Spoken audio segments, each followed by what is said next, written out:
আসসালামু আলাইকুম প্রিয় দর্শক, আজকে আমরা কথা বলবো ইসলামিক রাজনীতি বা ইসলামিক রাষ্ট্র ব্যবস্থা কেমন হবে। ইসলামিক রাজনীতি বা ইসলামিক রাষ্ট্র ব্যবস্থা এই কথাটা আমাদের মাথায় আসলে আমাদের প্রথমে যে একটা চিন্তাধারা মাথায় চলে আসে সেটা হলো যে অবশ্যই একটা শান্তিপূর্ণ দেশ হবে এবং সমাজে সবাই সমান অধিকার পাবে এবং ন্যায়ভিত্তিক একটা সমাজ প্রতিষ্ঠিত হবে। কেমনে? ইসলামিক রাজনীতির কথাগুলো বা ইসলামিক রাজনীতির আলাপগুলো বা ঘটনাগুলো আমরা শুনছি কোথা থেকে? অনেকে বইপত্র পড়ে শুনছে, অনেকে কোরআন হাদিস থেকে শুনছে, আর বেশিরভাগ মানুষ গ্রাম অঞ্চলের মানুষ বা সাধারণ মানুষ শুনছে ওয়াজ মাহফিলে, মোবাইলে রেকর্ড করা ওয়াজ মাহফিল বা বিভিন্ন ওয়াজ মাহফিলে হুজুরেরা শুনছে। উমর রাদিয়াল্লাহু তাআলার ঘটনা শুনাইছে যে উমর রাদিয়াল্লাহু তাআলা কীভাবে আপনার শহরে ঘুরে বেড়াতেন এবং রাতের বেলা নিজে কাঁধে বস্তা নিয়ে মানুষের ঘরে ঘরে পৌঁছে দিতেন। এবং অনেক কিছু হাদিস আছে যেখানে একজন সাহাবী বলছেন, একজন যে খলিফা ছিলেন তিনি বলছেন যে আমি সবচেয়ে বেশি ভয় করতাম যে আমার এলাকায় যদি একটা কুকুরও না খায় মরতে পারে, মরে যদি যায়, তাহলে কিয়ামতের ময়দানে আমার সেটাকে হিসাব দিতে হবে, অর্থাৎ আল্লাহর কাছে জবাবদিহিতা দিতে হবে যদি একটা কুকুরও না খায় মরে, সেটা হলো রাষ্ট্রের দায়িত্ব। তার মানে বাংলাদেশে ইসলামিক রাষ্ট্র যদি চালু হয় তাহলে আমরা কি কি সুবিধা পাচ্ছি সেটা হলো যে আমরা কেউ না খায়ে থাকবো না। প্রথম কথা, আমরা কেউ না খায়ে থাকবো না। আমরা না খায়ে থেকে যদি তারা খেতে পারে, মানে সরকার প্রধান খেতে পারবে না, সে আমাদেরকে খিলিয়ে পেট ভরিয়ে তারপর সে নিজে খাবে।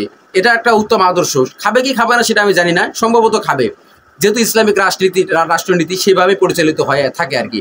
এবং জাকাত ভিত্তিক একটি সমাজ চালু হবে, যেখানে একজন খলিফা ছিল, নামটা আমার সম্ভবত মনে নাই, তিনি এমনভাবে জাকাত আদায় বা জাকাত প্রদান করতেন যে একসময় দেখা গেল ওই এলাকায় বা ওই রাষ্ট্রে জাকাত নেওয়ার মতো কেউ নেই, সবাই সবাইকে জাকাত দিয়ে এমন একটা অবস্থা, জাকাত যে কেউ খাবে এরকম লোক নাই।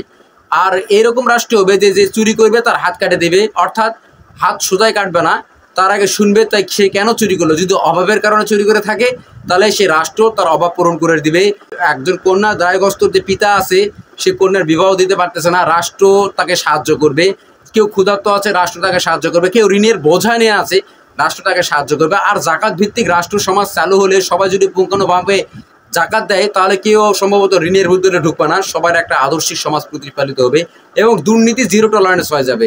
আপনি কেন চুরি করবেন? আপনাকে চুরি করার আগেই তো আপনাকে আপনার যে পর্যাপ্ত যেটা চাহিদা লাগবে আপনাকে রাষ্ট্র পরিচালনা করে দিচ্ছে। ইসলামিক আদর্শ যে আল্লাহ রসুল সাল্লাল্লাহু আলাইহি ওয়াসাল্লামের যে আদর্শ এবং উমর রাদিয়াল্লাহু তাআলার যে আদর্শ, সে আদর্শ অনুপাতেই তো দেশ চলবে নাকি? না নিজস্ব কিছু ইসলামিক কিছু ঢুকবে, নিজস্ব কিছু ঢুকবে, যেখানে সুবিধা সেখানে পার করে দেশ, সেখানে রাষ্ট্র পরিচালিত হবে, সেটা না। আমরা চাই বাংলাদেশের ইসলামিক যে দলগুলো আছে তারা আমাদেরকে রাসূল সাল্লাল্লাহু আলাইহি সাল্লামের যে উত্তম আদর্শ এবং খলিফাদের যে উত্তম আদর্শ, কিয়ামতের ময়দানে দিয়ে যে জবাবদিহিতার ভয়, সব কিছু মিলিয়ে আমাদেরকে একটা উত্তম রাষ্ট্র তারা উপহার দিবে, আমরা এই আশা করি।